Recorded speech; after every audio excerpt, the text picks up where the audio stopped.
My name is Joe Peroni, and this is the Rise Above Project. And today I want to do part 2 about self-discipline and self-sabotage. I got a couple of questions from some people, and so I want to answer that. Plus, I was also looking at some other information, so I thought I would bring this up. I think overall, I'll probably do just do 3 shows on this. So one of the questions was, what if you don't have a lot of meaning and purpose, and you don't have that one big goal that you want to get to that might lead you to be a person who's very self-disciplined? And the answer for me, I would say, is how about just basic survival, right? Like just being able to exist in this world and doing what you can to have a good life. I think that can be enough in and of itself. And again, you don't really have to teach that, but you just have to have people around you who don't enable you. And so we're going to talk about that. The information I'd like to use today comes from the Morgan Stanley report. And I found this to be amazingly interesting, and I think you will too. That's why I want to share it. Let's start off with the first part. According to this report, it says 50% of 18 to 29-year-olds live at home with their parents. Think about that. Again, 50%. We're talking about men and women up to 29 years old live at home. Now, that's the highest level of young adults living at home since 1940, which was the end of the Great Depression. So the first thought we have to have here is our economy that bad that it's causing that? Now, again, I'm not an economist, and people will disagree here or there, but I would also say that it's not just the economy, even if it is partly the economy. It's the mindset of what's happening today, and a lot of it leads to a decrease in self-discipline. So let's continue. Why would be the obvious reasons why someone would live at home at 29 years old? Well, because there's been an increase in rental prices, that they seem to go sky high. There's an increase in home prices.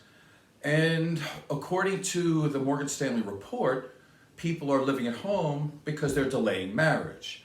Now, I think they're giving them a little extra credit on that one, because there's no reason in the world why a full-fledged 28 or 29-year-old adult is living at home because they delaying marriage. I would think you would be a better catch, so to speak, if you actually had your own life and had your own apartment or had your own house. But according to the Morgan Stanley report, again, they're already starting to show the softness in our society today by saying that they're living at home because they're not married. What kind of world do we live in that a 28-year-old has to stay at home until the day they get married? Like, what is this, the 1920s or something? No, society is really getting soft. The other reason that they use is that there's been an increase in college enrollment. And that's partly true. If you're a young person, it's really hard to go to college, and then you're going to be maybe working only part-time, or you're not that valuable on the marketplace yet. Not as a person in the marketplace. And you probably can't make it on your own when you're going to college. That kind of makes sense. However, I've gone to University of Phoenix, and there's plenty of adults who are managing families, they're managing full-time jobs, and they're managing going to school full-time. So again, we're living in a soft society where we're enabling people, and we're saying that, oh my God, life is so tough. You don't have to be that disciplined anymore. So we're going to try to help you so you can stay at home until you're 29 years old. Very interesting here. What is going on at this particular time in our society is that there is a luxury boom, which is really interesting when you think about it, because there's an increase in the purchasing of designer everything, clothes, handbags, watches, expensive cars people are leasing. Now, who's doing this? Who do you think is fueling this boom? I wouldn't be doing the show if this wasn't important. It's the 18 to 29-year-old age group. That is who is pushing this luxury boom.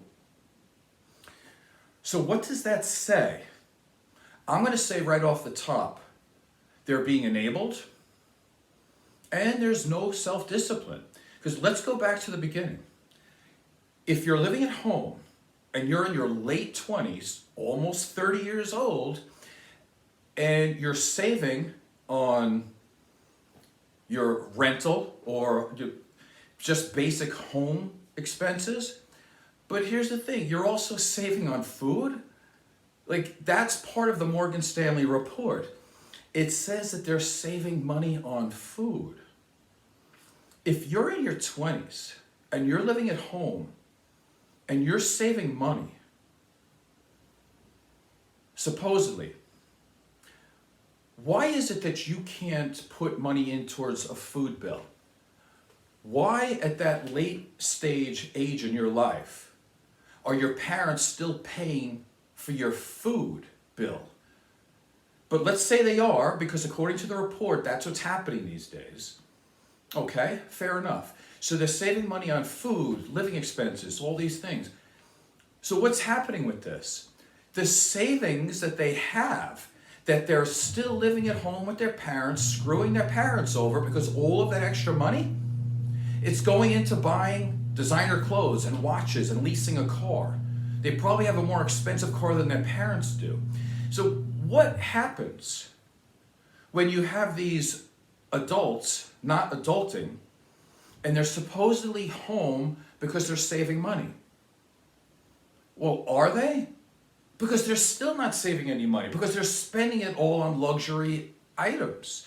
So the 28-year-old who's living at home saving money is soon going to be a 38-year-old, a 48-year-old, and a 58-year-old, because they're still not saving any money.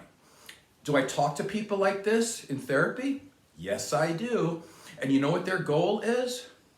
To wait long enough for their parents to die so they can get their house. Lack of discipline? Absolutely. Lack of true meaning and purpose? Absolutely. Let's go down this road as well. Now, I should have said this before, but I forgot as usual. I don't mean to trigger anybody. I'm going to say this as gently as I can. Unfortunately, though, in these days, it's very easy to hurt people's feelings, even if you're telling the truth and it's factual. So it puts me up against a wall, right? Should I tell the truth and hurt people and then have people say bad names or bad things about you? Or should I speak the truth? Let's speak the truth. Here's the truth. You're 2 times more likely to buy luxury brands if you are in a lower income bracket and you happen to be a minority. Tough to say, right? Now, I get it. I'm not a minority. I'm a white man, but I also come from a very low income background. And I can tell you, under the right guidance and role modeling, nobody would tell you that you're gonna feel powerful if you buy Air Jordans for like $150. You're not gonna do things like that. You're not gonna buy a designer shirt to make you feel like you're a somebody when you have no money. So if you want a definition of a person who doesn't have self-discipline, it's gonna be somebody who would rather act rich than actually be rich. That's what you could say, somebody who doesn't have self-discipline. Somebody who's bought into capitalism in some way, that said that some type of gold chain is gonna make them a better person. So instead of doing the disciplined act of saving money, working hard, going to school, making yourself valuable, and it might take you a really long time, but one day you'll make it, they don't do that. A lot of these people are A, spending money they don't have, or going home to live with their parents so they have extra money so they could spend it on frivolous capitalistic toys. That is a great definition of having no self-discipline. I would say the 2 main characteristics of a person without any discipline, number 1, they're going to choose instant gratification over delayed gratification. That's huge. That's a big part of it. The other part of it is that they're choosing the easy wrong action instead of the really difficult correct action. And what's going to happen is, because they're not facing their adversity today, which would take a short amount of time and then they would get better, they're going to have to face adversity for the rest of their life because they're not making the correct choices now. It's called sacrifice, which is a big word, which I should have said in the last show, but I don't think I did. Part of self-discipline is sacrificing your temporary gain for the future. And I'm not seeing a whole lot of that. Let's talk about the economy for a little bit here. It's very interesting.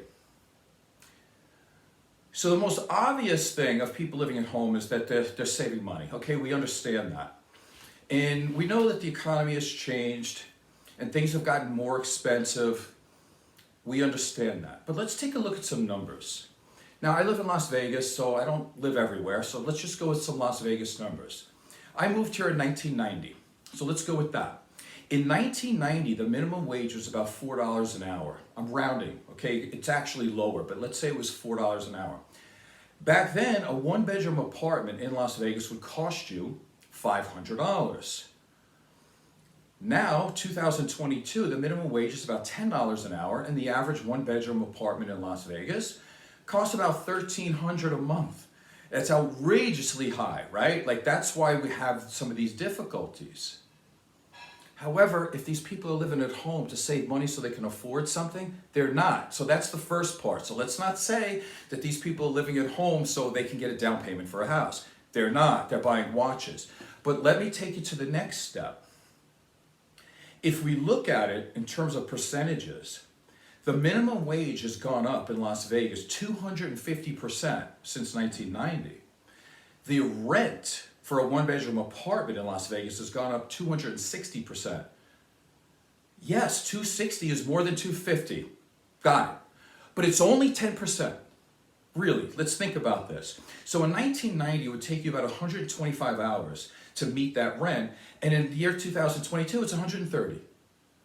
So we're literally having a complete societal shift of people who are 18, 19, 20 years old, even younger. They're not moving out. They're staying home until they're almost 30 years old because of 5 extra hours of work.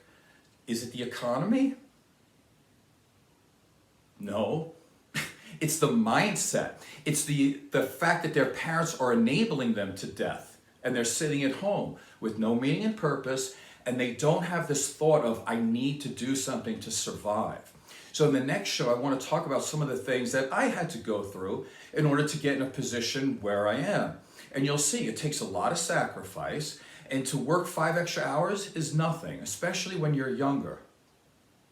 Now, these numbers that I'm using, they're still very tame. I'm actually trying to round it to a way that actually makes it look better for the people living today. Because to work 40 hours, that's easy. The unemployment is super low. You can get a job anytime you want. Plus in 1990, I had 2 jobs. So that's beside the point. I mean, so you can do other things. And how many people actually get minimum wage these days? People are paying more because they need workers, because people don't want to work as much. And the reason why they don't want to work as much, obviously, because they want to get paid more. But they have the opportunity to do that because they're staying at home until they're like 30 years old. So let's look at the term self-sabotage. Are these people self-sabotaging? No, not at all. Because they're completely aligned with their belief that they need to be happy all the time. They need to be satiated all the time. They don't want to go through the sacrifice. So they're not self-sabotaging by not getting a job or staying at home forever. They're not crying the blues that they're staying at home with their parents. This is something that they want to do, and they're adorning themselves with jewelry. Now, not everybody, I get that, but the percentage is there. A lot of these people, they say they don't want to work hard. They can't work hard. This is what I hear when I do therapy with people. It's like, work is too difficult. I'm so filled with anxiety and depression. I can't work. I can't do this. I'm afraid of failure, all these things. I have never seen some people work so hard to get their disability benefits, though.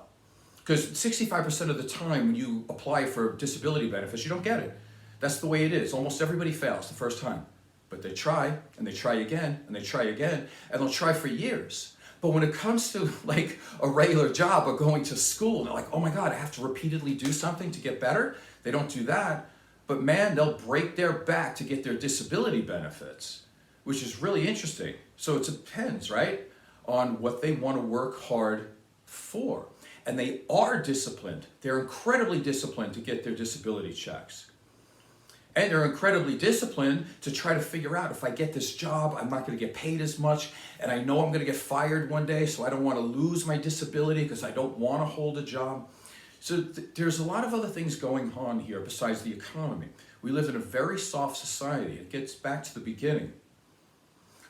We need parents, and we need a society that teaches. Again, I know you can't teach it, but we need to role model it.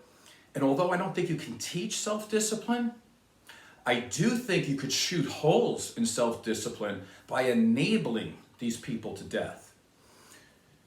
So next show, I'll talk a little bit more about some personal stuff, about my sacrifices that I needed to do to work and go to school and all these types of things. Hopefully today was enlightening or entertaining in some way, and hopefully I didn't trigger too many people. And if you have any problems with the numbers, go to Morgan Stanley. I'm just repeating them. My name is Joe Prony. This is the Rise Above Project. Please subscribe and tell a friend. Thank you.